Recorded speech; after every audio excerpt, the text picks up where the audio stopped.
when somebody's doing great. I love talking about when either of the heads of these platforms, like when Phil Spencer goofs up and doesn't come through with a promise, or even Herman Holst puts all of his weight behind something as crazy as Concord, right? I love giving my 2 cents about it. But this time around, we got to change it up, because I now got to ask you the question.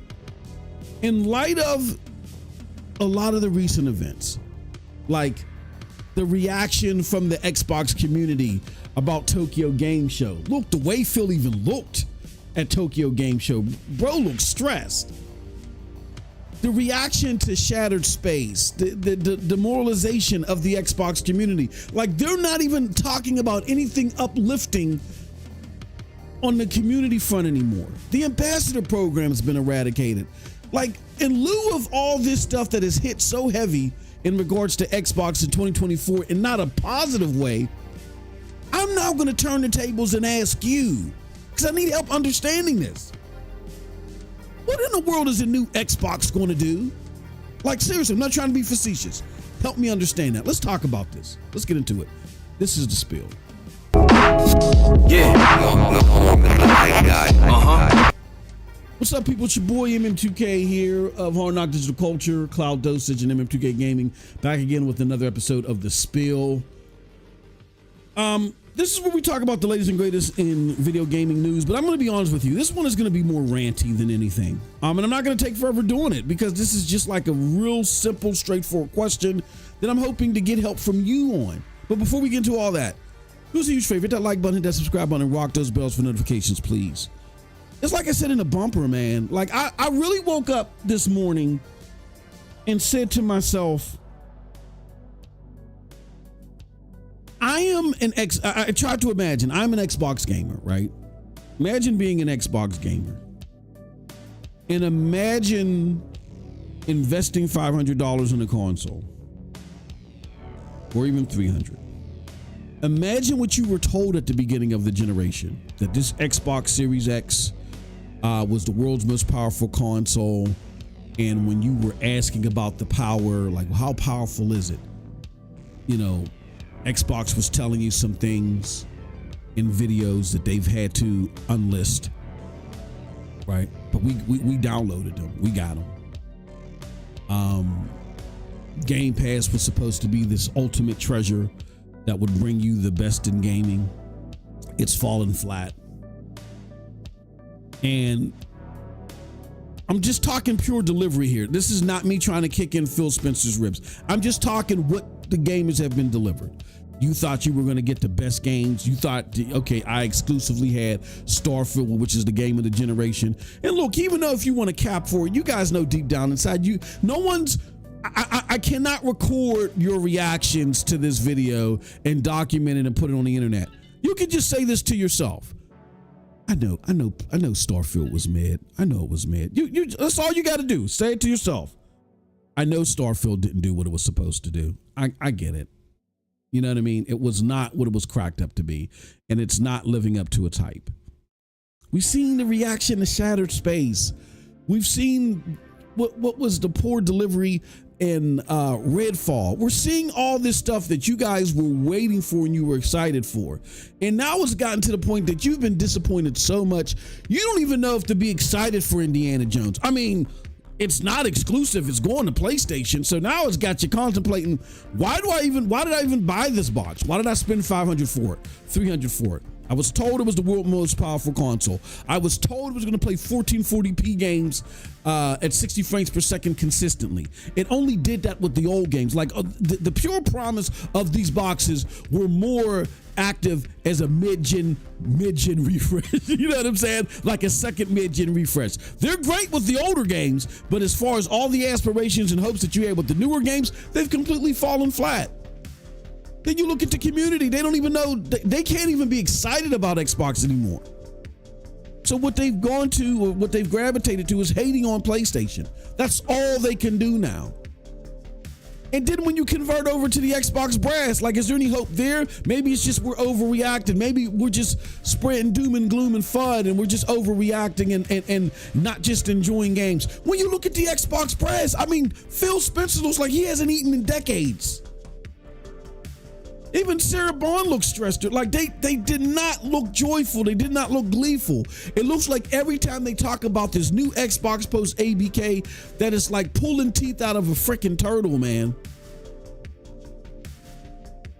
It does not look like extrapolating happiness out of these folks is plausible. Pulling teeth out of a turtle, right? So my question is, in lieu of all this mindshare that they lost, in lieu of the fact that you've already had a situation where you pretty much had the lead in mindshare, all right, going into the Xbox One generation, you had the lead in mindshare. It might have been ever so slight, but you still had it. And you lost it. And you were to take those years in the Xbox One generation to rebound and go full gusto and become competitive again. And for that effort to fall flatter than ever before. My question is, with this regime, if throwing everything but the kitchen sink at you, if they cannot get mindshare back, then what's the point? Why is there another Xbox? Why will there be one? And why is the community even looking at this in a comparative nature? Here's my thoughts, y'all. Like I said, we're not going to be here long this time around. I truly think that you have two options here if you're part of the Xbox community. And you either got to decide, A, are we going to be competitive, or B, are we going to kick and scratch and claw for survival? If you want to go with B, then what you need to do is support Phil Spencer and whatever he does. Don't complain about it. Just support Phil Spencer and whatever he does. The only time I wouldn't support Phil Spencer is if he's trying to build contrast between them and PlayStation.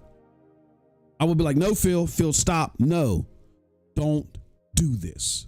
Don't do this. Stay in your lane. Your lane is to make sure that Xbox in name survives. So how does it survive?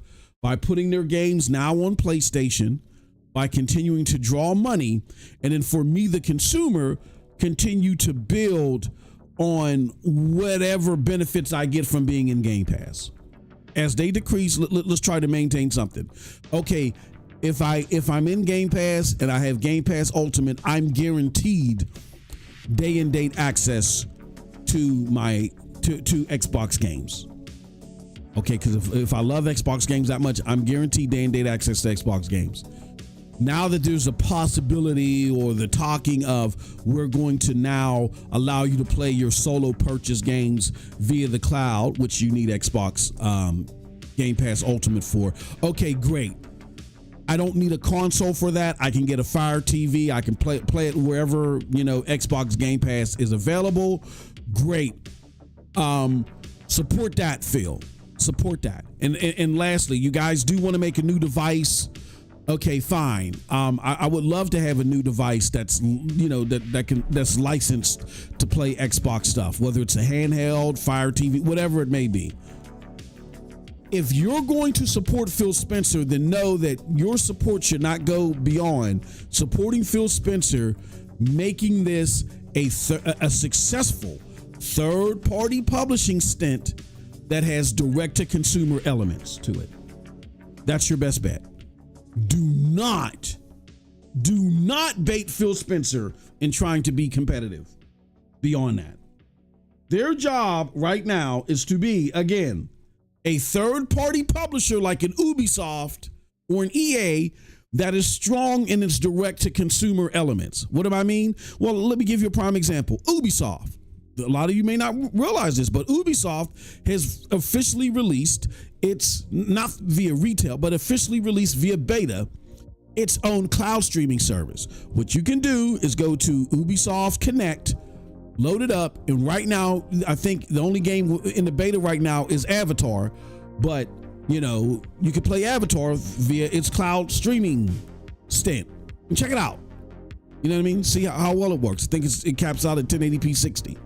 Right? They're going to use that AI and machine learning from people playing it to extend it, add more games, make it broader, so then they too can exercise a direct to consumer stint where gamers can play their games without having to own a particular console or even have a PC. That not a problem. Microsoft has an edge there. Those is Microsoft's true competitors, Ubisoft, EA, all those other places. Support them in their direct-to-consumer stint, but more importantly, make sure that they're supported as a third-party publisher, because that's going to be their lifeblood. That's supporting Phil Spencer. If you want to support them being competitive, then Phil Spencer has to go. No head of gaming has failed this long. I mean, it's worse than any other head of gaming ever. He has failed to be competitive. Since he's taken over, Microsoft or Xbox Gaming has went to being a competitor with PlayStation to laughable versus PlayStation to needing PlayStation to survive. Because we can't argue. If it wasn't for the absorption of ABK, 2027, like Phil Spencer said in the FTC trial, yeah, Xbox would be winding down. That saved Xbox in name. To keep Xbox going under Phil, they got to do what I just spoke of. But if you want them to be competitive, Phil does not have what it takes in his mindset to know how to compete against PlayStation, because PlayStation's pure strength is quality. That's why they can get away with the stuff that they're getting away with.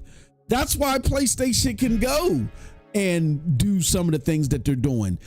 Allowing in order for you to play their cloud streaming service, you got to own a console. You know what I mean? And some of the other more consumer.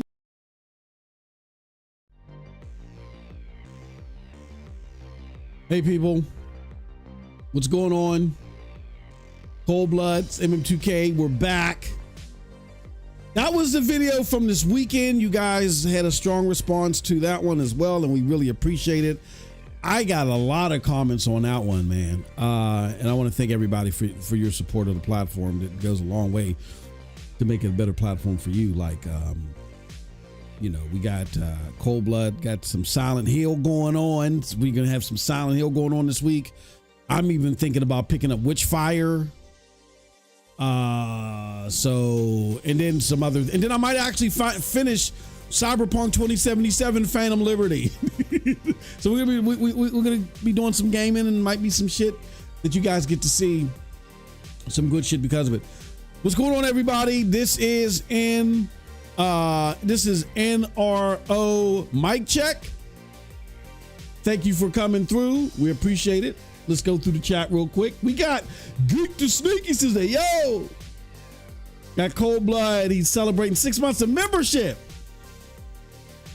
We got Real Royal Vision says, with their delays, PlayStation X should have been dog walking Game Pass for real, for real.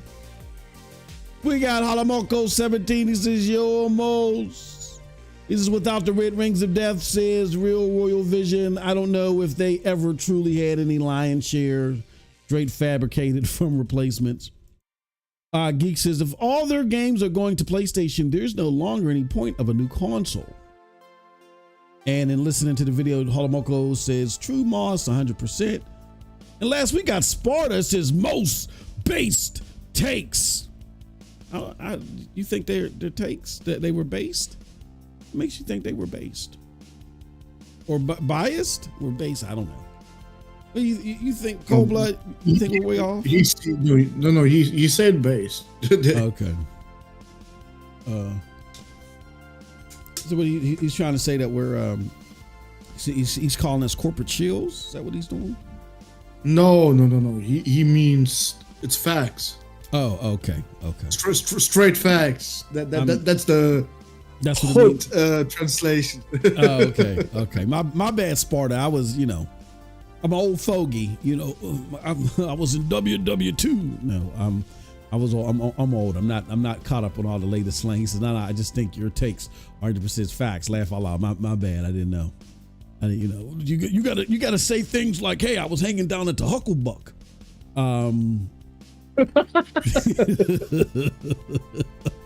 That's that. Talk about Metamucil and shit like that. That shout out to Sparta. Hey, yeah. Let me know. Speaking of that, Sparta gave his thoughts as soon as your comment comes up. Sparta, there it goes. What Sparta gave his opinion on the video. Like, what do you guys think about Xbox and new hardware? Matter of fact, why the fuck am I doing it that way? Let's do a poll. Let's start a poll. Right from the beginning. Yeah, right from the let's fuck the bullshit. Do you think how should I phrase this? Do you think there's any good to come from a new Xbox console? I mean, let us know. Do you think there's anything good to come from a new Xbox console? I mean, like, what do you guys think it's even? I should have put. Do you think it's even worth it?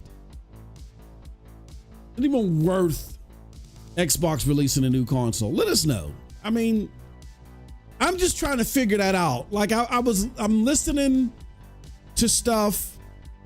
I'm listening to comments, and then people are like, no, Xbox might come out with a new console. And then we had the news this week in Cold Blood over Halo. And I think it's important, which we're going to do this show, is like try to contrast this news as a Halo fan versus being an Xbox fan. You know what I mean? I think people are losing the plot by trying to make this seem like critical Xbox platform news versus, okay, reassuring news. I'm not even in the book in calling this in cold blood. Maybe you could think I'm a little bit extreme. You can let us know what you think. I'm not even I'm not even on the side of even calling this like fantastic Halo news. I'm not there. Why ain't I there? And I kind of said this in our pre-show. And again, if you want to, we talked about a bunch of shit in our pre-show. We sitting there laughing at some of these creators in the pre-show. If you want to see who we were laughing at, go check out the. I mean, we're still going to be laughing at creators here, but if you want to see who we specifically targeted in the pre-show, go hit that join button, become a member. I don't know about you, Cold Blood. My thoughts are, I don't care about this, even if I am a Halo fan, until I see the next Halo. Like, I don't think an engine change makes Halo that much better. I don't know. Am I wrong, or what are your thoughts on this? Well, last time they did that with the shit space engine. Yeah. we got Craig. Yeah. We got Craig and a lot of fucking trees. Lots of them. That's all we fucking got. So you better show us something that is actually, I don't know, looks like a fucking game and not just some concept art and some in-game shots, or in-engine shots they made of some environments. Like, bro, who gives a fuck? I want this game. I want to see this game run. Yeah,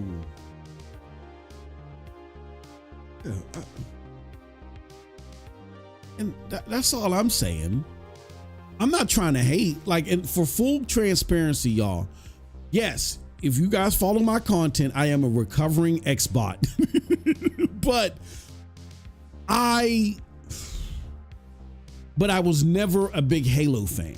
I was one of those Xbots that came because, You know, I love some of the Western developed games that they put focus on, like because of my PC background. To see those games on a console, I was like, holy shit, this is awesome.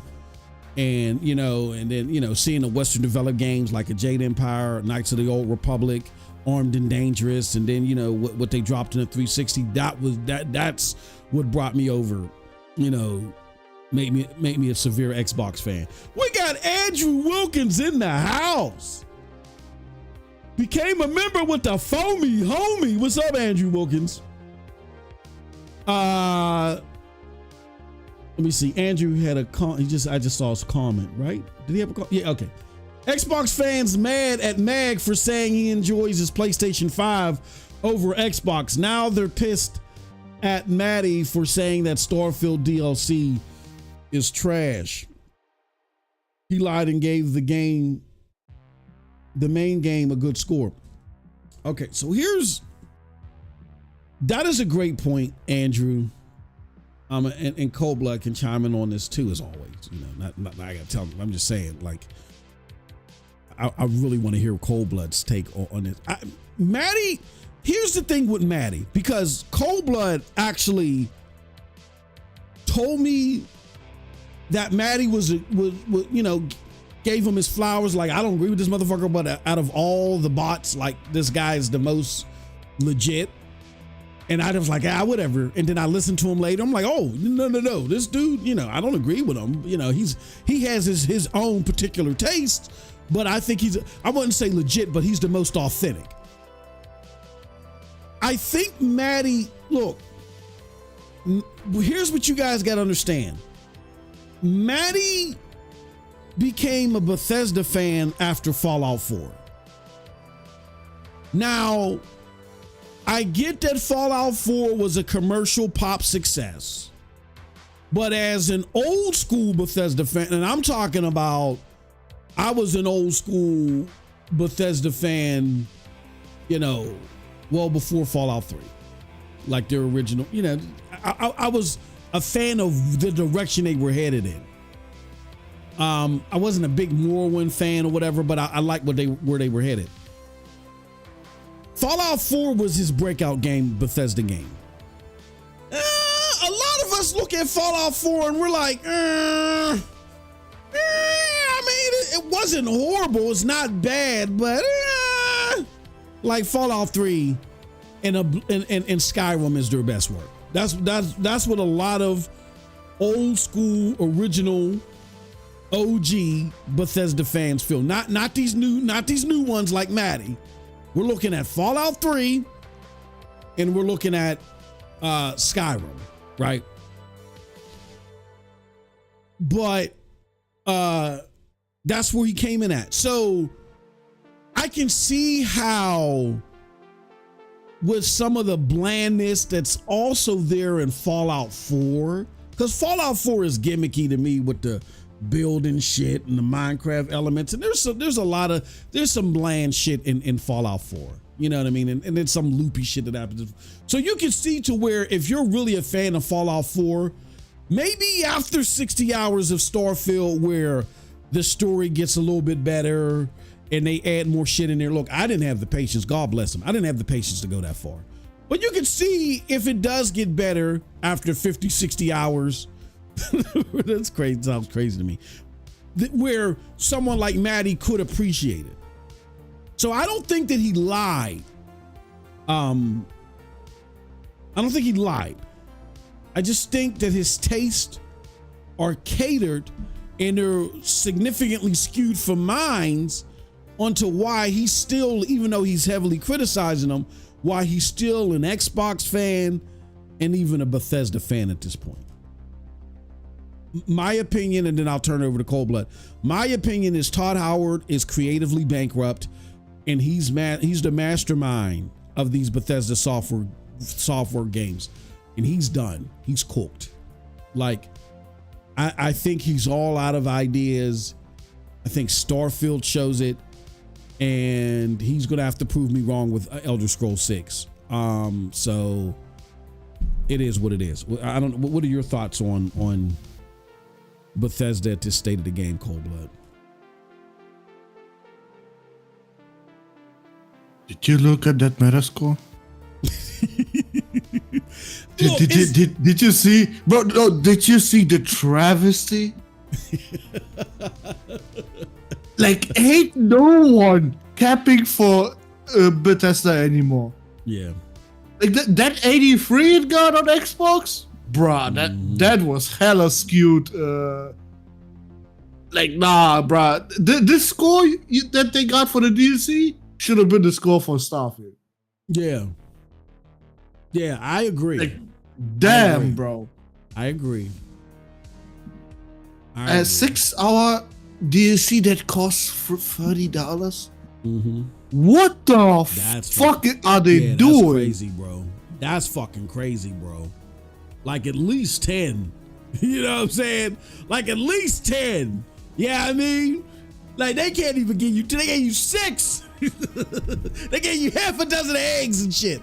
God damn. They gave you Hellblade 2 again.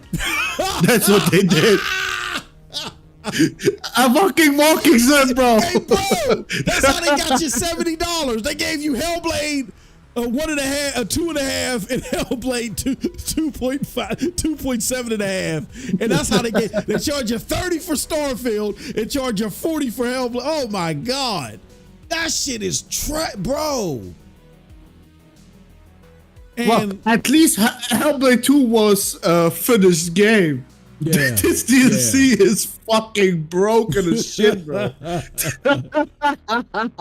Like the planet, the thing where y'all saw where the planets looked like a tie-dye shirt, Cold Blood showed that to me months ago.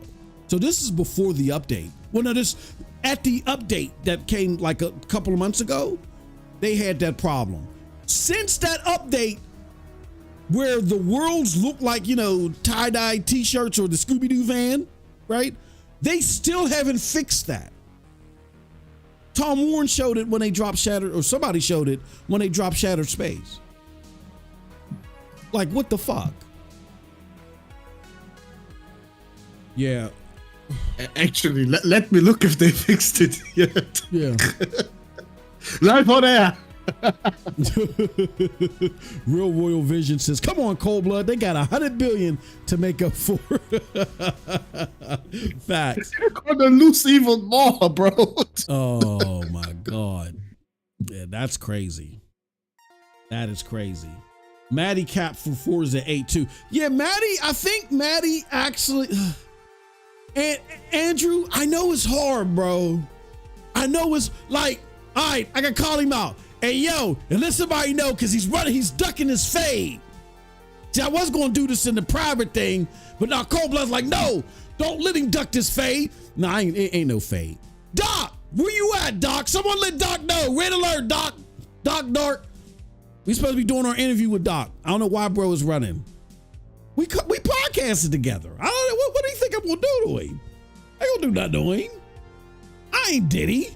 I ain't got no baby oil. What do you think I'm going to do to him? Like, come on the damn show. Everybody, hey, look. Now, I didn't tell Mag to go full assault. I ain't tell him to do an MM2K on steroids on Xbox.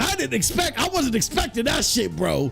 I was sitting there thinking like, oh man, hey yo, I feel bad for Mag, because if he go in a certain direction, you know, Cold Blood go hit him with the gravity hammer. You know what I'm saying? No. Cold Blood and I had nothing to say. It's like we gave the mic to Mag. Mag did his own thing, and that was a hell of an interview. The interviews are about the interviewee. You say whatever you gonna say. You're on the record for saying that shit. The internet will deal with you. I have nothing to do with that. So you know we need our brother Doc Dark on the podcast. But my brother Doc was out there. He was capping this weekend. God damn. He said, I finally beat Redfall, right? And I'm like, hold on. Matter of fact, let me pull up the tweet. That's my brother from another mother, but we got to call this one, man. I got to call this man because you ducking this fade, man. Bring your ass out here. You ducking this fade, man. All right, hold on 1 second. This is 10 on, I don't care. I got 10,000 impressions on one of my things, and they're trying to get me to pay for. Fuck out of here. I don't care. Who is this? Oh, I told bro. You calling me between one? Okay. All right, so let's do this. Where did I put that post at? Let me find it. Oh yeah, they still did not fix the weapon names. Oh, they didn't? Nope. Still says lookup failed four times.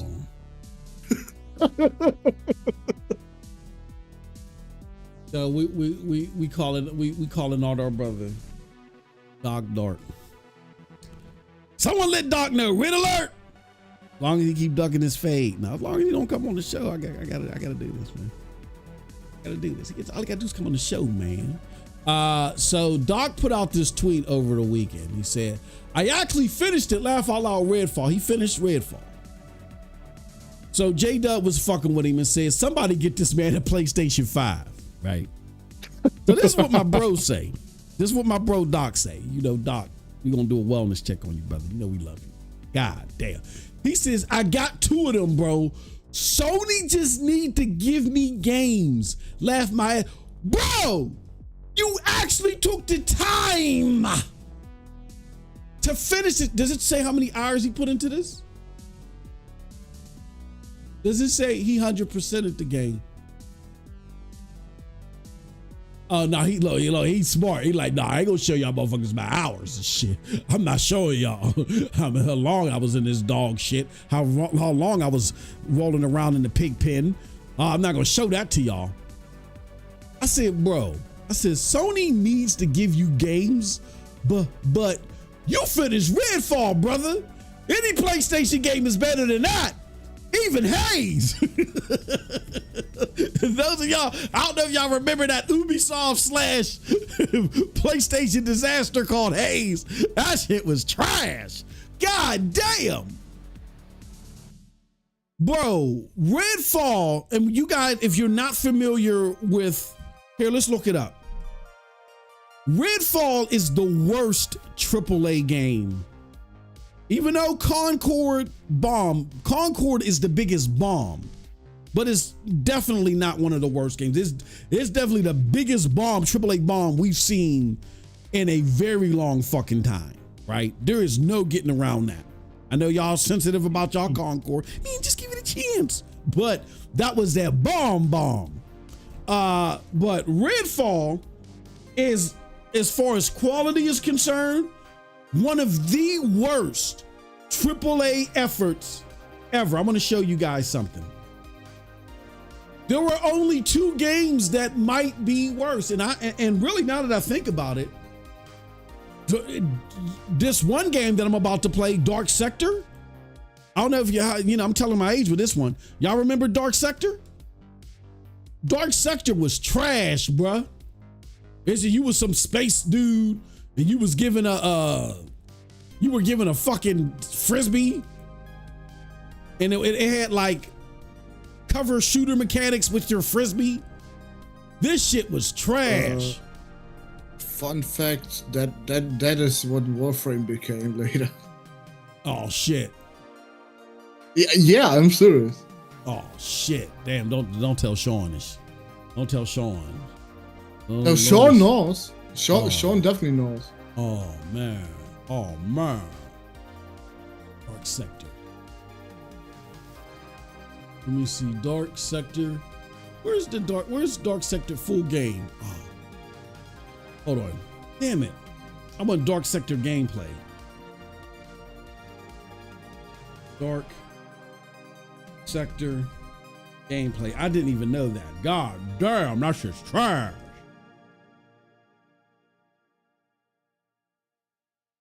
There it goes. All right, let's do IGN's Dark Sector review. This shit's trash. Here we go. This was by far one of the worst games ever. Look at this shit. Hold on. Let's go back. I mean, it is a 360 game, but this game was bad, bro. So you had your little frisbee. You see how he aimed at his head? Look at this. He aimed at bro's head and he sliced his whole body in half. Look, let's show you again. He aims at, look at that shit. Like, come on, man. It was supposed to be like a shooter. Yeah, you can guide the blade to cut off certain limbs and shit like that. You can do that. Look at, look at. Why is it that you're hitting the head and it's cutting off the fucking torso and shit? Yeah, this game was bad, right? Did horrible. Then there's another game called Rogue Warrior. Rogue Warrior was bad. It was fucking horrible. Rogue Warrior gameplay.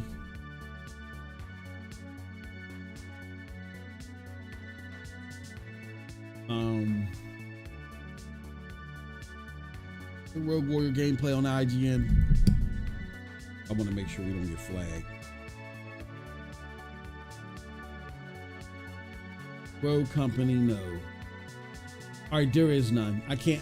Unfortunately, I can't show you guys Rogue Warrior. Just look it up. I was able to show y'all before because I found some IGN footage. But yeah, Rogue Warrior was the first. Was actually, and the irony of it is, that was Bethesda's first game that they published outside of Bethesda Softworks. That was the first game that they published that wasn't from an internal, and you know, God damn, this game is trash. That wasn't from an internal developer. Was a game called Rogue Warrior. They actually, Bethesda, because of the success that they were having with their games, they said, fuck it, we're going to become a developer. I mean, we're going to become like a publisher. We're going to become like an EA or something.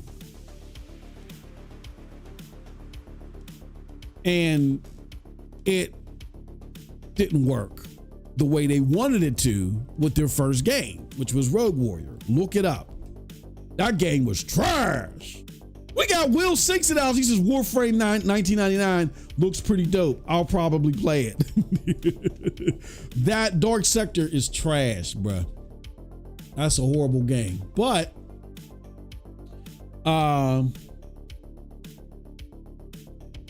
was I going to say?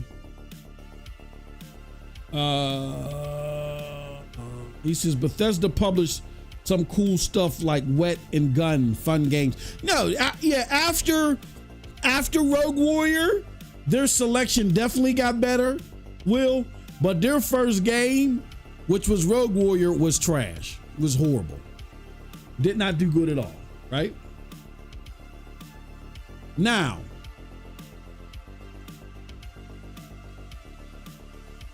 my thing is, you've now gone from there all the way up to back down again. Bethesda's creatively bankrupt. And I don't know what to tell people besides. Unless they sit down with Todd and say, Todd, look, you got to get some new talent in here that really knows how to like kickstart this Elder Scrolls 6 into something spectacular. Unless they can sit down there and convince him of that. And because from what I understand, Todd has already diverted a lot of the creativeness of the games to other people. The problem is that they're not put together well overall. So unless he steps back even further and just does like some oversight responsibilities and he lets people put the elements together that have the talent to do so, I'm not expecting a lot out of Elder Scrolls 6. I'm really not. And I hate to say that.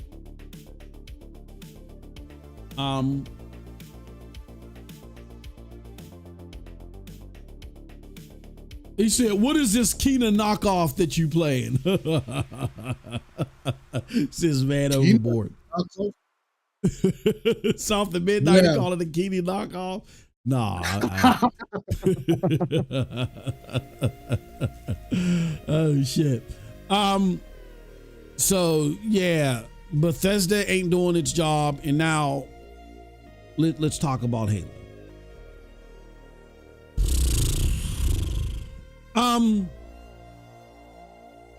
Like I said, I wasn't one of the Xbox fanboys that came on because of Halo.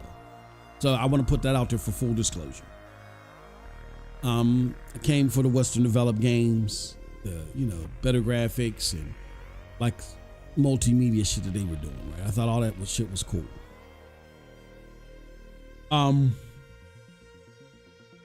So my like of Halo only extends to the second half of Reach because I didn't like 1 and 2.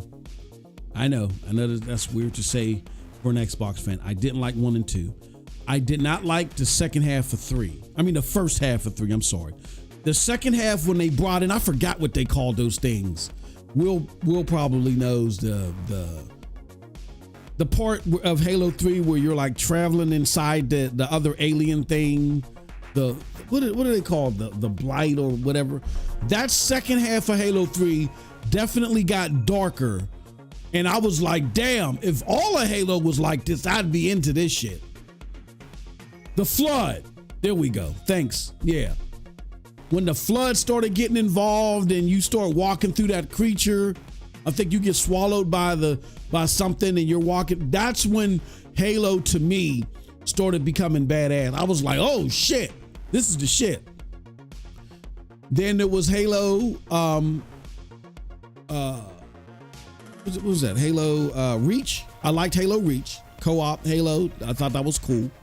I enjoyed that. It was short as fuck, but I enjoyed that. And then I liked Halo ODST. I did like it. I did like Halo ODST. I thought that was cool. Opposite of that, like I played Halo 4. And all the 343 efforts, I really didn't care for. Really didn't care for. I thought you know what I mean?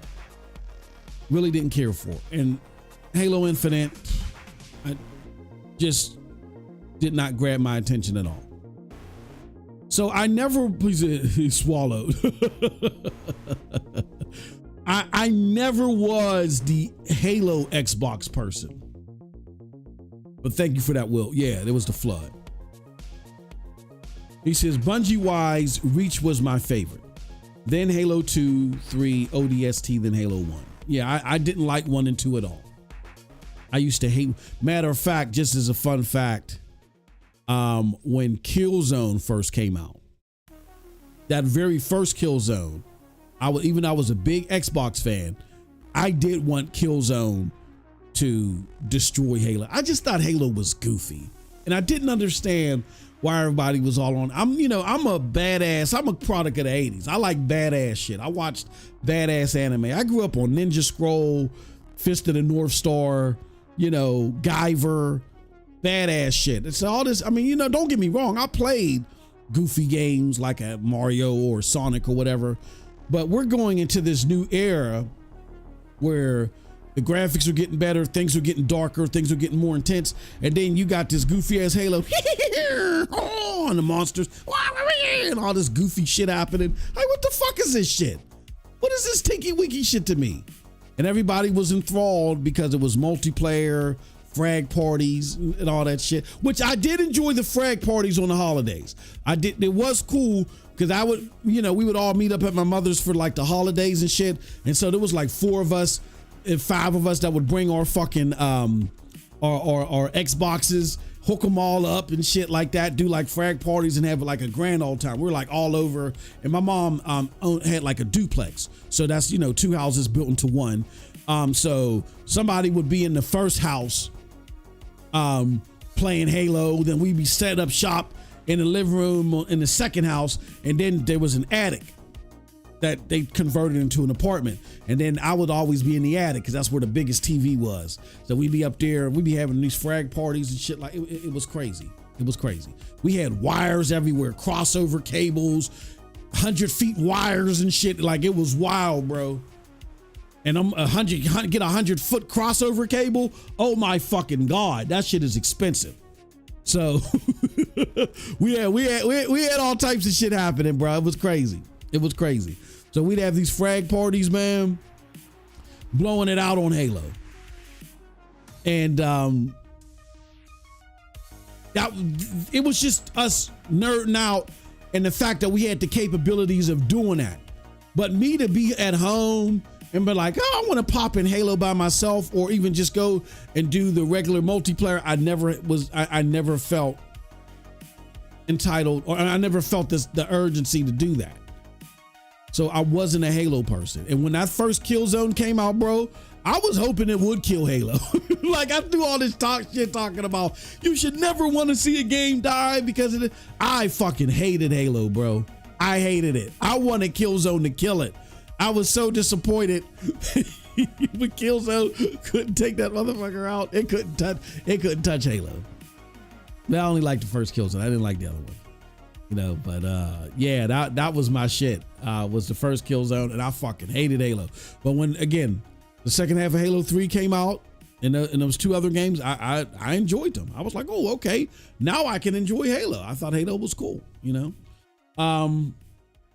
Says, yeah, Halo 1 and 2 are a bit divisive compared to 3 and ODST. I think it's because they didn't have a dog. Yeah, it was goofy. And everybody was all excited to jump in a warthog and shit like that. It didn't do anything for me. I didn't care. It was fun. Went over to my mother's house. Everybody we drinking, eating turkey and shit like that, and cranberry sauce and just acting crazy and shit. That was cool. But opposite of that, I didn't give a fuck about Halo. So for full transparency, you're not talking to a Halo fanatic. That being said, even if you are a Halo fanatic, you gotta understand there's a big difference, right? Do you guys feel this way? Like maybe I should do another poll. Let me do a poll. What happened to the first one? The first one is, do you guys think there's any good to come from a new Xbox console? 13% of you said yes. 87% of y'all said no. So we're going to close that poll. I want to do another poll. So what did we learn from this poll? You gotta analyze a little bit here. Let me do this. Hold on 1 second. I still got the thought in my head. Which Halo maker do you think? Which developer made awesome Halo titles?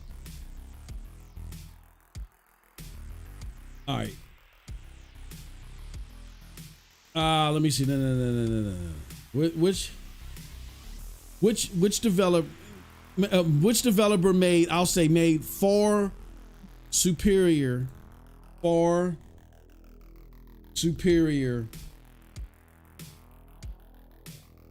Halo titles? You want to say Bungie, 343? Both were awesome.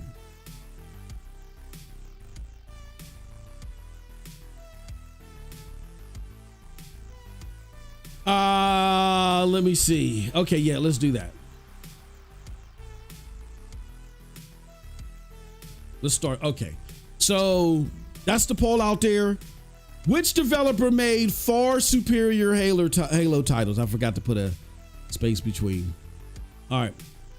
And then the answer should be clear.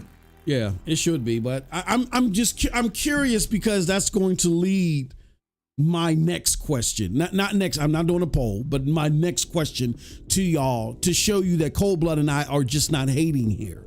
Okay. Do you think there's any good to come from a new Xbox console? 87% says no. 13%, you might as well say yes. What are your thoughts on that first, Cold Blood?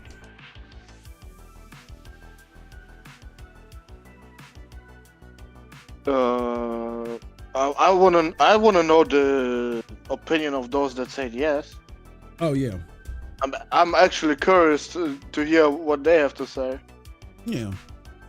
Like the ones that said no, like me, I know exactly why you say fucking no. I don't need to hear you. I want to hear the ones that said yes. Well, like, what's the fucking point now? I would encourage them to give an answer. I would like to hear it. I'm not going to shoot you down or cuss you out. Me too. I want to know what is the point of this. Why are you excited for new Xbox hardware now? Mm-hmm. Like, why wouldn't you? Like, here's my thing. You guys said, right, that Xbox is okay with them advertising on the cloud, right? Okay. So if Xbox releases, because it's being rumored that November, December, that Xbox is going to start rolling out your ability to play the games that you bought on the cloud, like some games. And I told you guys this. And so if this rumor is true, remember, you were told here first that this is not going to be everything is going to be available. There's licensing agreements and stuff that are at the heart of this. And a lot of publishers look at a cloud license different from a, digital license.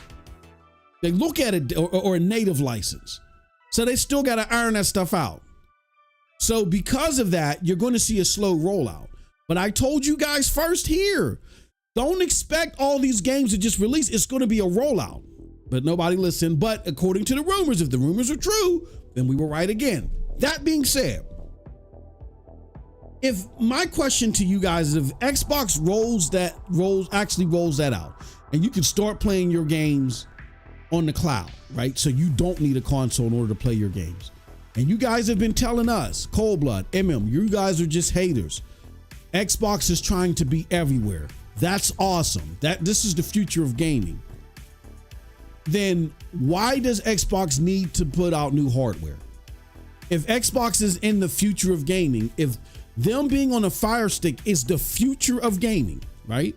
That means that you're now getting technically enhanced interactions with gaming now, right? That PlayStation isn't doing, and they're foolish and they're archaic. If what Xbox is doing is futuristic, then why would you guys need a console? Why won't you just go play on your for 50 freaking? You can get the bundle for what, $100? For $100, you can play on your TV. That's even if you need the bundle because you probably already got an Xbox controller. What do you need a new console for?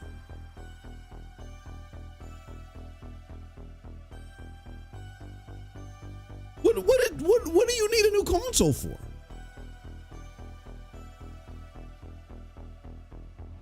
Now, Winter Soldier, of course, Winter Soldier's never going to duck the fate. He said, "We expect my bro Will to come forth right." He says, "I said yes. I have a huge library of games, and Xbox has a pretty good roadmap of titles.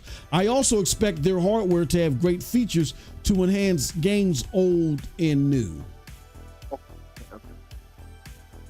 That roadmap that you're talking about, what did release this year from that roadmap?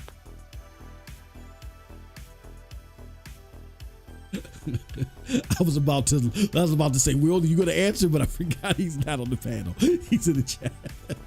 I mean, I want to know what released so far from this supposed roadmap. But he says, but they do have to sell it to me more on it than the S and the X. I mean, here, okay, so let me break this down. For which, again, Will's opinion is Will's opinion. Again, I'm trying to show people that they can answer this question. We're not going after them. That's why when Will knows that, that's why he answered. He says, I said yes, I have a huge library of games on Xbox, and Xbox has a pretty good roadmap of titles. So this is a hard question for Will, because this is one thing Will had. Will is not the best person to ask this to, because Will hasn't capped for everything.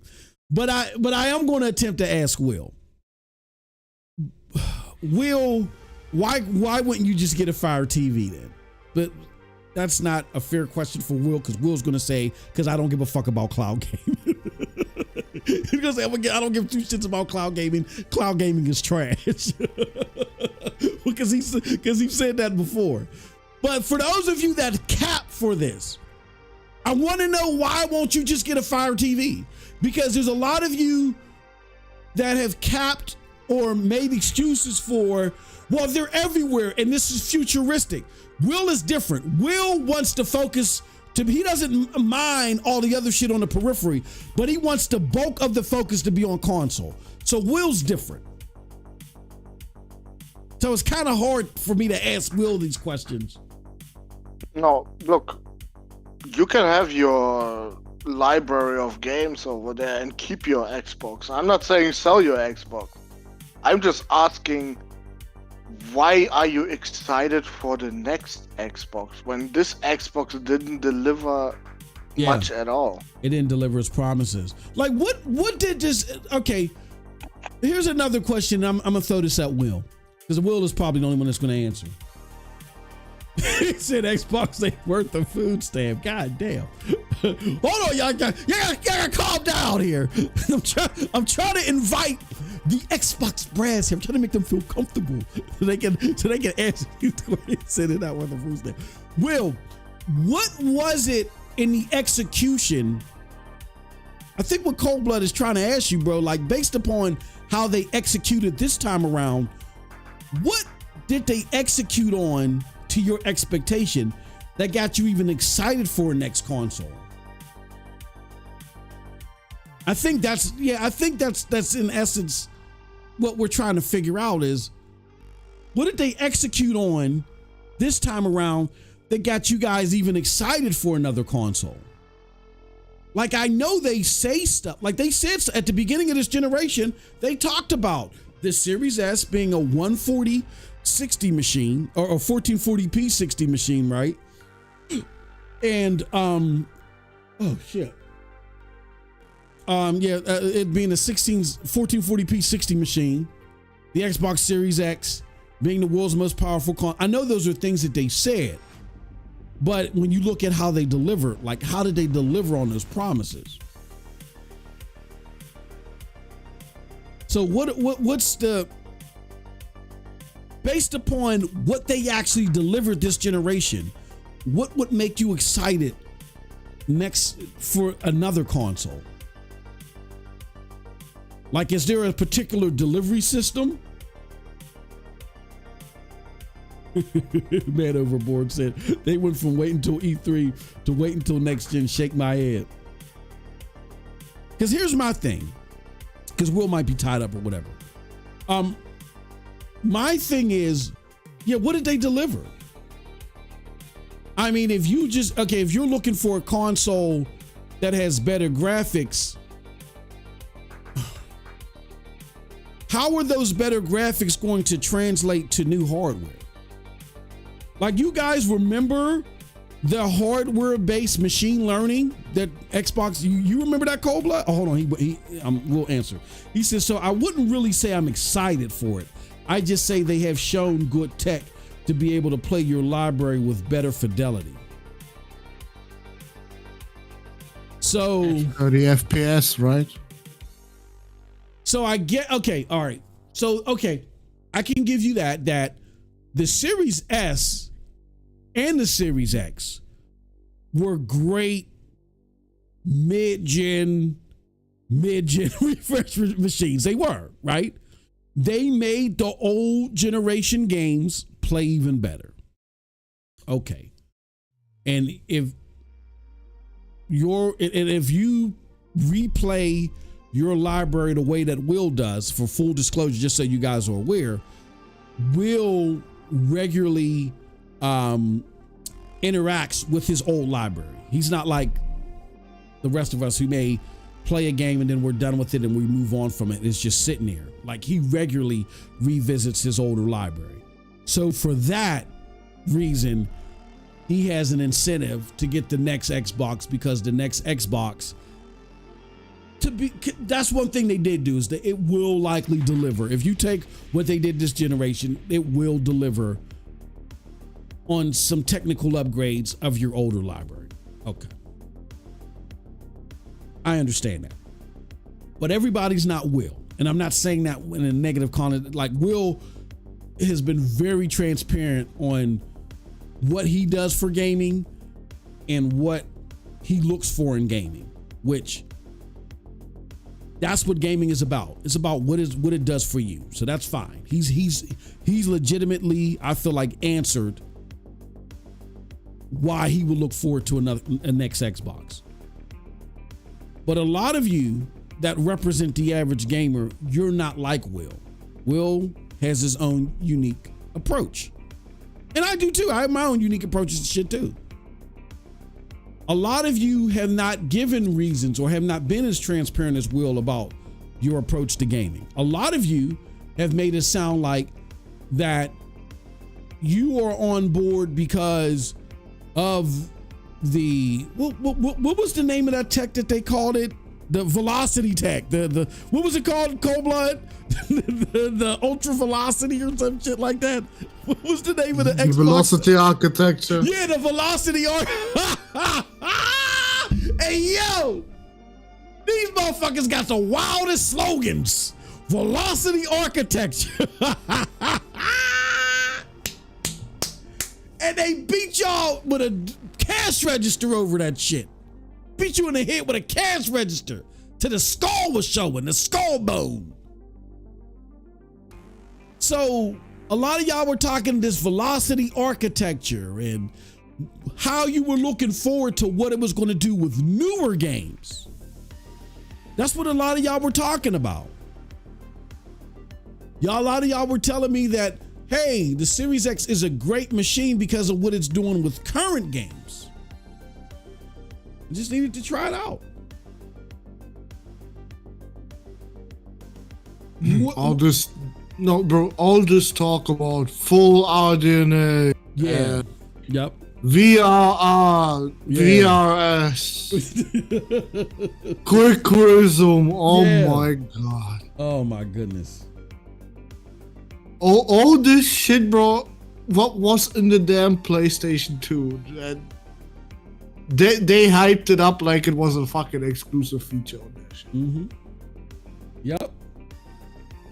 Just that Sony took longer with the VRR shit, but they wanted it to be fucking stable before they released that motherfucker. Yeah. They weren't trying to sell you on a slogan. They actually, like you said, they actually wanted it to be stable and solid. That is funny, bro. Like I said, a lot of you guys are not like Will. So you can't sit there and say, oh, y'all can't steal his answers and shit. Y'all can't cheat off of Will's test. Oh, yeah. That's why. Yeah. All right, now I'll comment. Yeah. Because that wasn't the argument that a lot of you made. Oh, yeah, wait. Machine learning. That was also one thing they had. But that Spider-Man that is actually Hold on one second. right now. Spider-Man that is actually right now on stream. That was the first game to have machine learning used. Funny, isn't it? They had it for the muscle deformation or whatever. It's just funny that a PlayStation game used it first while Xbox dudes hyped it up so much. And now the only console with actual machine learning gonna be the PS5 Pro. How the fucking tables have turned, huh?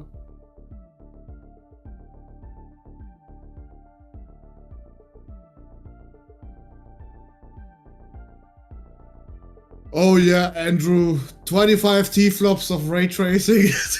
they found the secret GPU, bro. They activated it.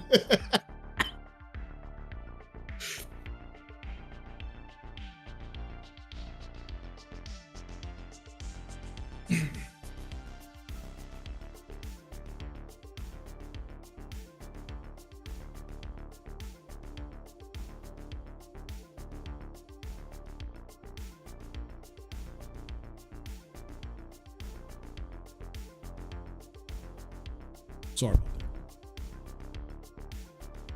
that. No, I told them.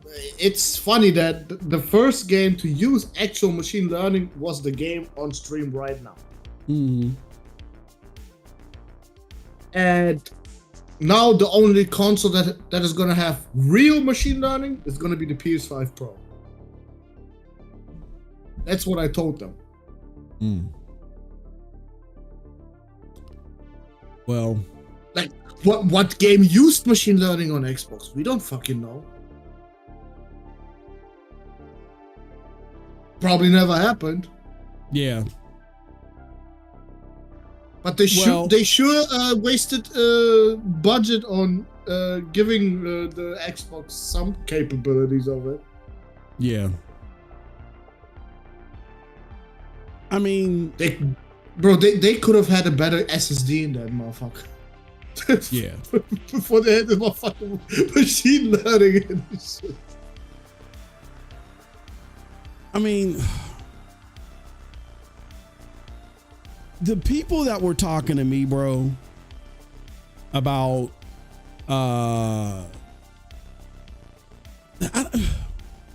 I guess I only want to focus on the 40 to 50 frame deltas, but the people that were talking to me, because that to me, that was rhetoric that was being sold to people, right? And it was being sold to people because they had an agenda to try to get on Xbox's good graces. My thought process is, I'm talking about the things that Xbox said to people that they had to private that video for, and I wish I could play it, but I can't play it. Like, what happened to all that stuff that you guys were promised, that you guys were saying validated your $500 purchase, that even validated your $300 purchase? What happened to that stuff? And did they deliver on that? And if they didn't deliver on that, why are you excited for a new Xbox? Like, y'all can't steal Will's answers. Will's answers are Will's answers. But you guys, I need you guys to explain to me why you're excited. Does anybody want to do that?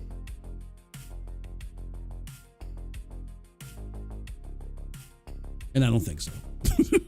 I think everybody is like resigned to the fact that, hey, we're just excited because of Xbox, or we're excited because of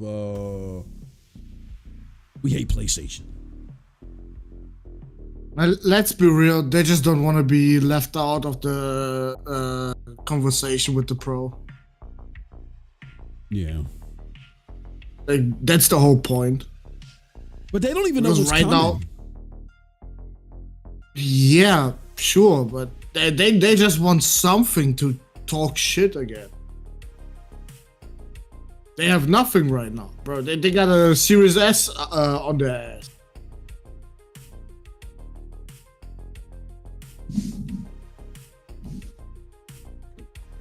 Well, I will tell you this. That kind of, if they don't deliver on an Xbox last gen or this gen, when they had all this incentive in the world to go against PlayStation. Here, let me show you. Let's see if we can find it. Xbox versus or Phil Spencer. Let's look for it. Phil Spencer claims Phil Spencer email to Satya FTC.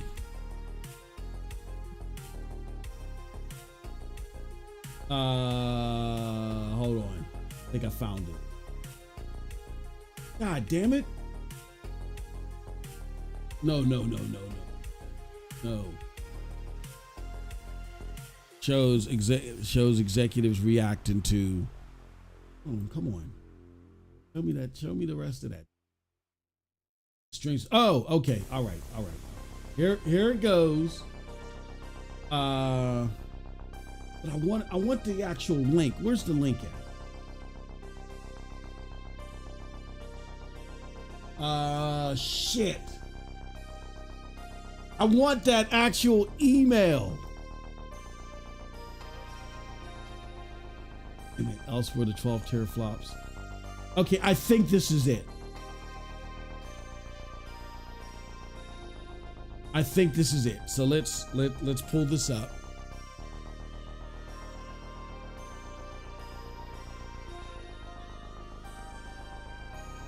Here it goes. It says, okay, so this was in response to Sony's PS5 announcement and the price hike, right? Let's put this out here. So it says, the email says, Mark Cerny. So this, I think this was an email from Xbox, Phil Spencer to Satya Nadella and Amy Hood.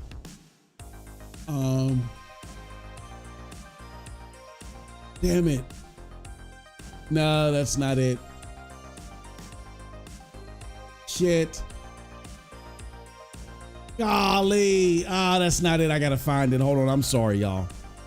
I am so sorry. I'm gonna find that email.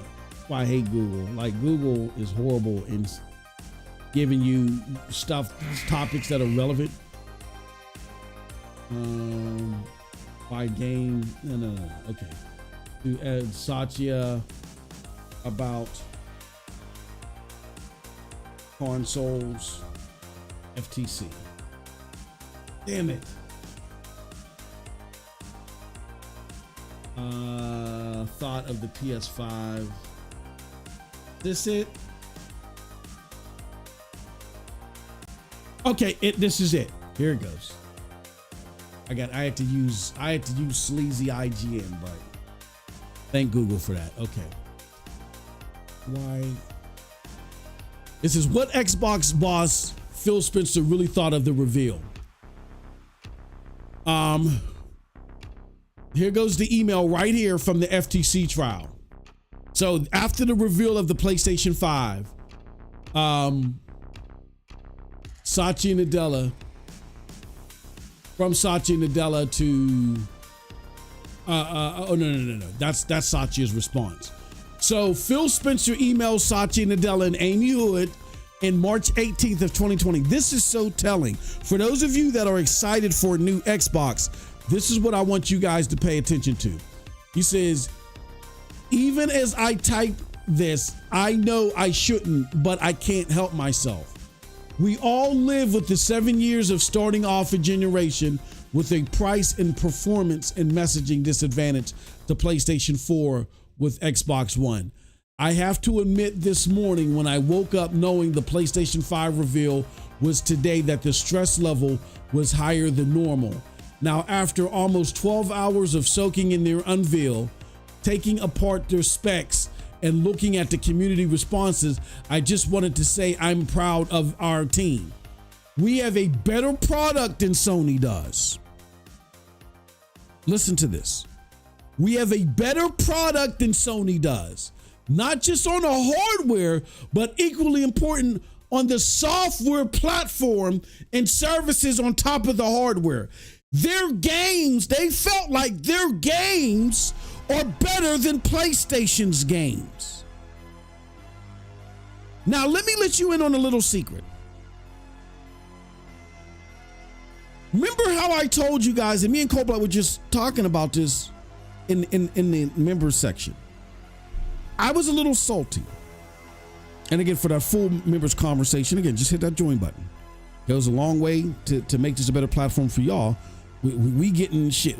We're getting a bunch of games that we're playing and doing a whole bunch of shit because of you guys' support. Thank you very much.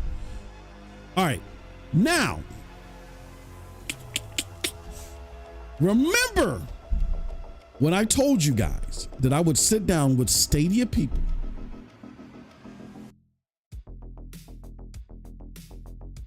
I would sit down, not with Stadia people, but developers for the Stadia shows that I did, because we would have some developers that worked with big publishers and stuff like that. And they had a lot of experience on certain elements of Stadia that people weren't aware of. So I wanted to bring these developers on to talk about this stuff, right?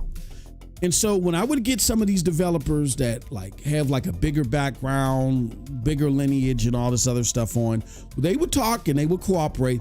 But as soon as they realized that we were done with the interview, the first thing they wanted to talk to me about was what? Wasn't Stadia, wasn't Xbox, it was PlayStation. Hey, because they just assumed, hey, like everybody else, hey, did you see what PlayStation's doing? Huh? We still talking about Stadia. What the fuck are you talking about?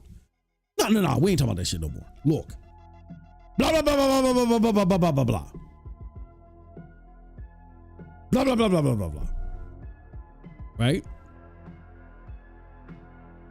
And that happened to me multiple occasions. One occasion, it was with one of my co-hosts, and I'm not going to throw them under the bus and have you start flooding them. Like, oh, tell me what they said. But one of the people that was co-hosting Stadia content with me, they were there. Well, no, a couple of people were there. There were different people that I was there, and they were talking to me about PlayStation. And then one time I was by myself. And here's the crazy thing about all of those instances. None of these developers have connections to each other outside of they're just developers. One isn't even a developer. One was a news person that wrote for a major publication that we were supposed to do an interview, and Stadia ended up closing down before we even got a chance to do our interview. All of these entities told me the exact same thing, right? So, with that being said, I'm pretty sure, see, these people talk, right? They talk about these because they were willing to tell me about this shit. So I'm willing to assume that one of these developers would have been a Bungie. I mean, not a Bungie, could have been a Bethesda before Bethesda was absorbed by Microsoft, right? Probably not, but they have development friends in other places to that talk that they may have heard this stuff. Now, because each of these sources that I've talked to that got this information, they were they were shown stuff, like Sony directly shown them stuff, right? Behind closed doors. Now, I'm gonna let you in on a little secret. Most of these secrets on things, because there's so many intertwined relationships in the gaming community between developers and stuff like that, most of these secrets these companies know about each other. Like me and Tim Dog talk about this. We talk about things that they know, that they knew about Stadia, that, you know, and I've talked to Tim before about things that he knew about PlayStation that came out and all that other stuff, right? And stuff PlayStation knew about Xbox. Like, these people talk, and then so some of these secrets, not all of them, but a lot of these secrets and a lot of important secrets, they're already familiar. They're already known, right? That's kind of the reason why, because, you know, people have sources and plugs and, you know, traitors or double agents or whatever. That's why several months ago, remember when the PlayStation State of Play got leaked and Microsoft had that those graphics up? That's not by coincidence. That information got leaked to Microsoft. And that's why there was an investigation done by YouTube. Like, is this person leaking this stuff and then giving it to Microsoft directly, or someone from Microsoft just part of the leak package of people that are getting stuff, whatever. So basically what I'm trying to say, y'all, in so many words, is when Phil made these comments, he likely, I'm willing to bet my right arm, he had an inkling of a lot of shit that had these developers and these publication sources that were talking to me going ape shit. He already knew. So he probably already knew about Wolverine. He already knew about Marvel Spider-Man 2.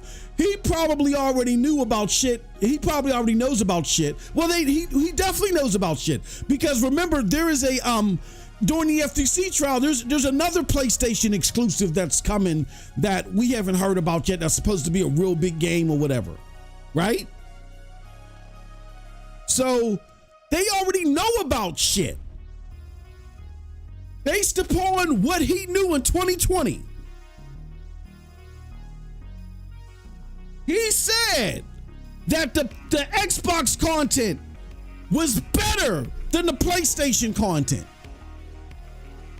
So in the 4 years, the 4.5 years, to be precise, in the 4.5 years since he sent this email, you tell me if the Xbox content is superior to the PlayStation content.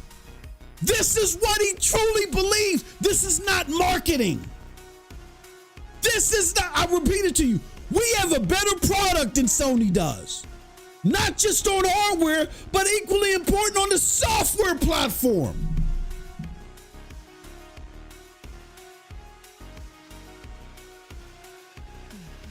Equally important on the software platform.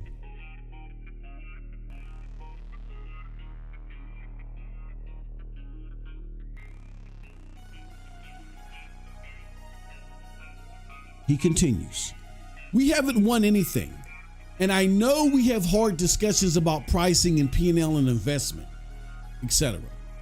This mail isn't trying to scoop any of that.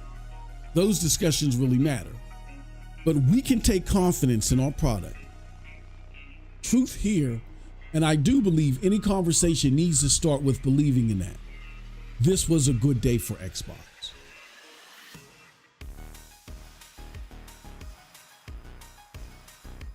So not only is Phil bullshitting you, but he bullshits his superiors.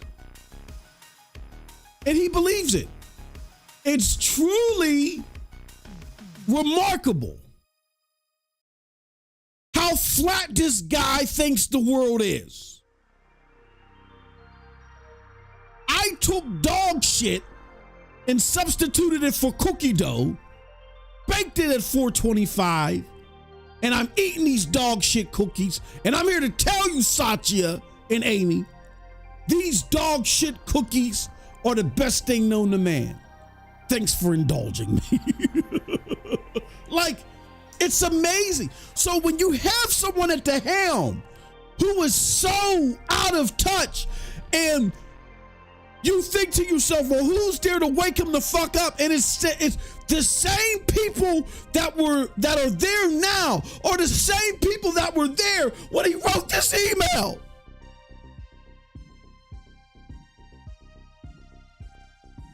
How can you have confidence in anything? How can you look forward to anything? Unless you too, and again, if you do, you like what you like. I'm pretty sure some people got dressed and was excited, got dressed in the white parties to go to the Diddy white parties, and they loved it. I'm pretty sure. You like what you like. But how can you not like the shit cookies and expect them to make anything other than the shit cookies again? This right here should have been, if you look at this, look at it. I'm not giving you any fucking choice. Look at this. at it. We have a better product than Sony does. Not just on hardware, but equally important on software platform. This is not him being subjective. He doesn't get paid to give his own personal subjective opinions. He gets paid to give you the pulse of the gaming community. This is him. Sean is stupid. This is him putting his pulse on the gaming community and telling you this is how our shit is going to be perceived. Not just on hardware, but equally important on the software platform and services on top of the hardware. We have the ingredients of a winning plan. So dog shit, doo-doo, and feces baked at 425 is the ingredients of a winning plan. Launching with the Falconer, a console that bottlenecks your more expensive console when the competition has a cheaper version at $100 that outperforms your $500 console because of that bottleneck. Redfall, Starfield, Forza, Forza 8 or 7, whatever the fuck which one it was, that released buggy as shit and 2.5 people are playing it, including the 1.5 person on Steam.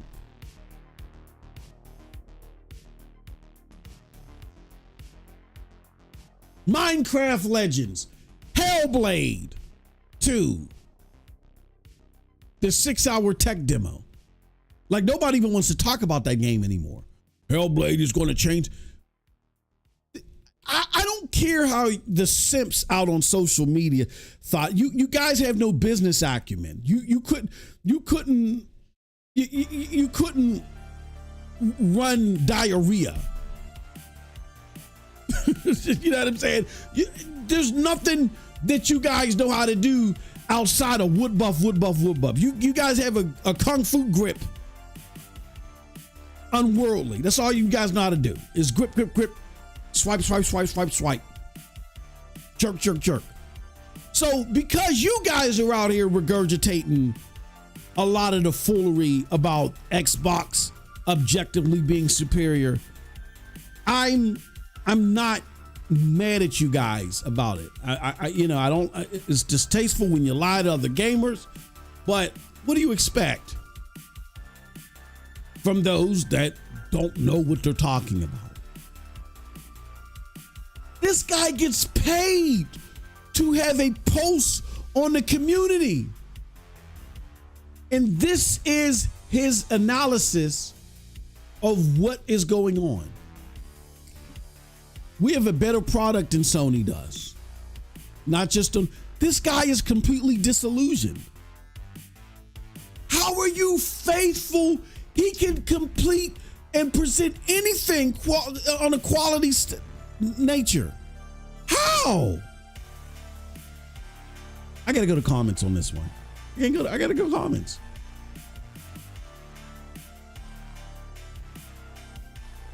Will says, that's why I'm wondering how their next gen console will handle machine learning, upscaling, and any features that enhance older games.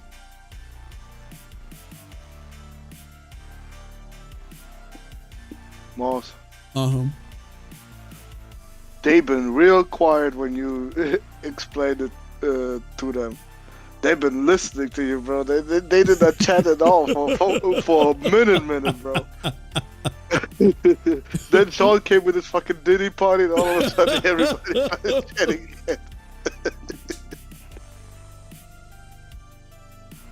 again. That's. But people have short-term memories. We talked about this in the member stream. They can't get out of the first 5 minutes of now. And I think they forgot about this. But I think it's jarring when you look at this email. This is what this dude thought. Not, oh man, I like what we're doing. We got to keep chucking away at it. And this is, because look, they're gauging you for an assessment. of where we're at. We've done some things. We're going to monitor them and make sure, that they progress. We could potentially fall short in these areas. These are what these conversations. This is how these conversations should be catered. Like when I would email my boss about an initiative that we did, you got to be the utmost upfront and honest because your job can depend on it. That's your credibility. You can't oversell something, even if it's something that's your idea. Like what I remember when I made this program that won me an award. I got an award. Me and my team that was behind this program that helped me create it, we got a whole ton of cash from the company because, it did what it was supposed to do and some. But I remember when there was a point in time when the program wasn't progressing well, and I had to tell my boss, like, look, what we thought we were going to be able to work with or isn't as simple as we thought it was going to be. This is going to be a challenge, and these are the man hours that we think we're going to need, and this is the clientele that we think we're going to need in order to do it. And I had to be upfront and honest because had I continued to tell my boss, look, this thing is going great. This is going to get us a whole bunch of clientele. I'm really confident in what we're doing. The program would have fell apart, and I would have been, instead of me winning an award, I would be winning a lottery slot in the unemployment line. Trying to figure out where I'm going to get my next stick of cheese and butter from, right? But I was upfront with my boss. Look, yes, this was my idea, but honestly, we didn't properly calculate the man hours behind it. So my boss told me, he said, okay, here's the deal. I'm not giving you any more money. I'm not giving you more staff. Here's what I'm going to do. We have a free training facility, software-wise, over in this location. I'm going to send you, and I'm going to send your top programmer over there, and you guys are going to sit, and you guys are going to learn the stuff that you want us to hire other people to do. And you guys have 6 months to turn this around, or you see the two people that we fired that were working with you on that? Yeah, buddy. Pay close attention to them. Right? So I had no other choice but to say, okay, time to roll up my sleeves and get this shit done. And after months of endless fucking programming that made me go crazy, right? Me and my top programmer, we turned it around and we won an award because of it. So what I'm saying is, instead of sitting here living in an imaginary land and sitting there trying to bullshit your superiors, if you're upfront and honest, like, look, we know there's this reception, but Mark Cerny has a history of where he got us with the rapid pack math. If they're able to pull off this is what it means for us. Even if it is a knock to the direction that you went. And if Satya's sitting there like, well, Phil, this better not happen, because, when we went into this direction in the first place, you said that this would be able to do X, Y, Z. Well, I made that assessment was wrong. All right, this is what you better do. When everything is transparent and the expectations are in front of you and you're driven to do better, guess what? You're likely going to do better. And that's Phil's problem. Understand, that's why I said Phil at the helm, he's a bullshitter. This is complete and utter bullshit. Who doesn't think this is bullshit? We have a better product than Sony does. And then it's not just the product, we have better software. What have they put out? The Falconer. Redfall. Starfield. Minecraft Legends.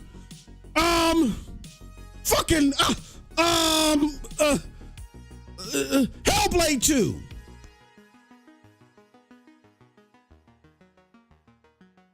Sony's 2024 alone, which again is not their greatest year because it's unbalanced. We had the Concord falafel and various other reasons. It's not their best year. Sony's 2024 is better than Xbox's launch lineup altogether. And I'm not talking about subjectively. I'm talking about objectively. Critically acclaimed, sales, all that shit. Just the 2024 alone is better received by gamers than Xbox's entire lineup outside of Starfield. Starfield, at least at launch, during its launch month, was had better reception. Right? Outside of Starfield. But as far as critical acclaim, when you balance critical acclaim and purchases and saturation,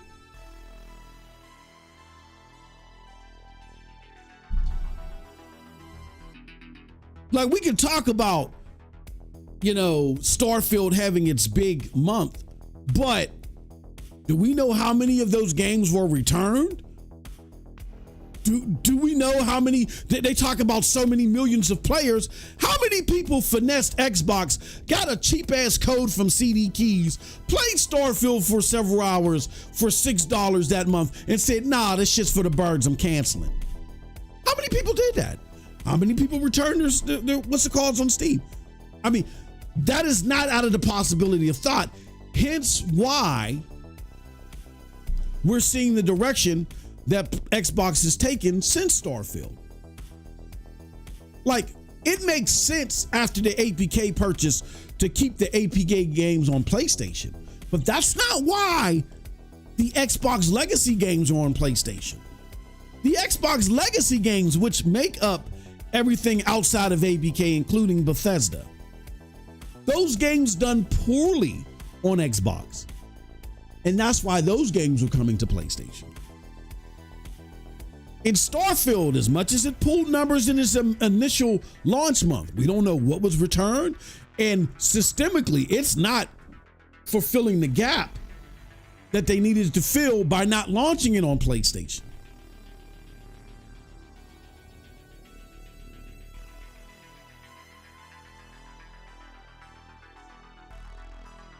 Thank you for indulging me. That sentence is probably ringing in Satya's head. Like, he probably can't sleep at night. He probably just breaks out in cold sweats. What's wrong, honey? Oh, that fella. He said, thank you for indulging me. That motherfucker. Why didn't I fire that motherfucker? Thank you for indulging me? This was a crock of bullshit. And it hits even harder for Satya because Satya don't know nothing about gaming. He don't know nothing about the gaming culture. This is the guy that you're relying on in order to. So now that Amy is more up to speed, Satya is more up to speed, they've had 10 years of Phil to deal with. Now they know better. And this is why you see Xbox moving in the direction that they're in. So with that, I said, I ask you guys again, what makes you confident anything Xbox if this is the mindset of the person that's in charge? I wouldn't be excited about an Xbox console. I wouldn't be excited about Halo. I wouldn't be excited about an Xbox game. Like, for real here. Well, this excitement over Unreal Engine 5 and Halo getting Unreal Engine 5, this is reminiscent to me. I don't know about you, Cold Blood. This is reminiscent of the excitement that people had over the Slip Space engine. Oh, look at that. Look at this. Oh, this looks great. Oh, that's fantastic. That's what that reminds me of. I don't think Halo's problem was it looked bad. I don't think this, oh, this doesn't look too good, I can't keep playing this. I don't think that was the problem. And if you believe that their own proprietary engine was the issue and not 343's or Xbox's practices with as far as this revolving developers after 18 months that are on contract, like you've had developers say themselves, this is corrosive to the development process. If you don't think it's the leadership, if you think it's all the it's Slip Space's fault, like Slip Space, I guess, is the new Terry Myerson now, right? You know, Slip Space is the new Terry Myerson. Okay, I got you. Like, what are you excited over? I mean, I would breathe a sigh of relief because the rumors were that Xbox was going to just completely discard Halo. And I don't think they're going to do that. I think that they've come up with a probably sensible plan of, okay, we're going to go to UE5, multi-platform friendly, can make some of these older, we're going to remake or reboot, well, not just reboot, but we're going to remake a lot of the older successful games. We're going to redo them under UE5. That's a smart move. And let's put them on PlayStation. Let's remake these games under UE5, put them on PlayStation. It's going to sell like hotcakes because just the pure thought of a Halo game on a PlayStation, it's going to sell gangbusters. Why? Fucking just the initial launch of Grounded of all games and fucking Sea of Thieves sold like gangbusters. On why? Because holy shit, these legacy Xbox games that were never intended for PlayStation, they're now coming to PlayStation. Holy shit, it's the mark of a new era. I got to check this out. I got to see what these PlayStation games are. I mean, these Xbox games are about. So then now you're going to bring the franchise? You're going to bring Halo over? Those remakes under UE5 will sell like hotcakes. So that makes sense. But my question is, outside of rebuilding this for the purpose of selling on PlayStation, because come on, let's be real here. They're not surviving off of y'all. The effort, they're not doing this for Xbox fans. Trust me, it's not worth it. Opposite of remaking it and exposing PlayStation fans to it, what are your hopes on the next mainline Halo game? Is it going to be any good? Why would you believe that it's going to be any good? Look, we're going to end this poll right here. When we asked which developer made far superior Halo titles, 95% of you said Bungie. 2% said 343. And another 2% said both were awesome. So I think in the last poll, at least we had 7% that thought a new console would be worth it. No, I'm sorry, 12% thought a new Xbox console would be worth it. But even less than that, only 4% of y'all think that 343 made good Halo or awesome Halo games. So what are you excited for? Y'all can sit there and say, oh, this is a pony channel. And explain to me the drop from 12% over Xbox competing with another console to the 4% thinking that 343 is a good Halo studio. If only 4% of y'all think that they're a good Halo studio, what are you excited about versus being able to say something on Twitter? I don't get it. Here's where I'm going to shut up. Juice says when Halo content comes to PlayStation 5, it will be the equivalent of when Sonic went to yeah, exactly. It's gonna be a big milestone of something. And yeah, whatever they remake coming to PlayStation is going to be a big deal. But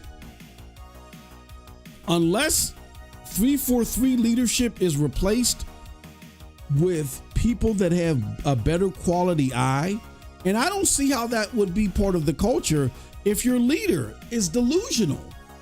Your leader is fucking delusional. Like, you understand, he's delusional. We have a better product than Sony does, not just on hardware, but importantly on software. He's either delusional or the biggest bullshitter on this face of the earth. Neither one is good. Neither one of them is indicative of a quality mainline sequel to Halo coming out. What are you excited for? I'm trying to understand. Do Xbox diehards, are you guys stuck in like 51st dates? Are you guys stuck in like the movie Groundhog Day? Are you guys unable to hold on to precedent past and patterns and take that into an assessment when you're gauging your hype? Like, I would be breathing a sigh of relief because Halo is not getting ditched. That's it. That they're giving Halo an extra, gung-ho. There's nothing to be excited about until there's some type of major acquisition within 343 or Halo Studio, whatever the fuck you want to call. Unless something happens majorly that speaks quality across the board, holy shit, the next Halo is going to be awesome. And the new engine doesn't do that. They upgraded to slip space. That didn't do that.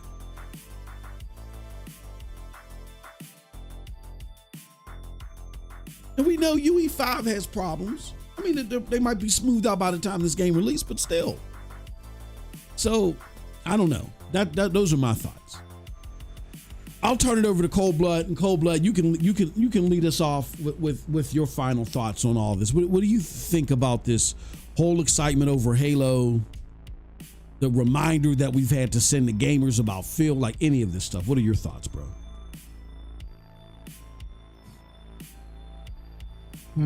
Well, I am of the opinion, wait and see right now. Mm-hmm. Because, hey, maybe they can turn a new leaf. Oh, anything can happen. Just that, remember what came before that. Don't overhype this shit. Yeah. Unless you actually see it running real time on a damn console or even a PC, stop overhyping it like it's gonna be the next fucking good GTA or something. It's not. Fuck off. No. Halo might become a name again. Mm-hmm. That is holding Xbox together with some fucking sticks. But Halo won't come back like it did back in the day when it was on a 360. That shit ain't happening anymore. Yeah. Most people are fucking tired of games like Halo.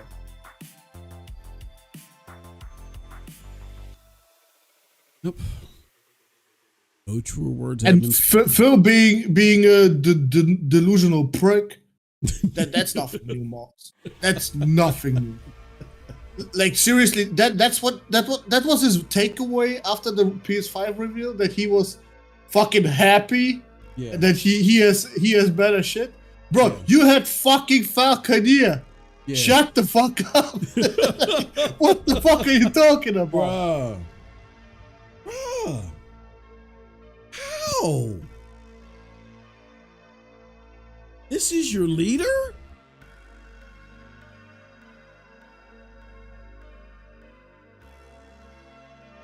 How?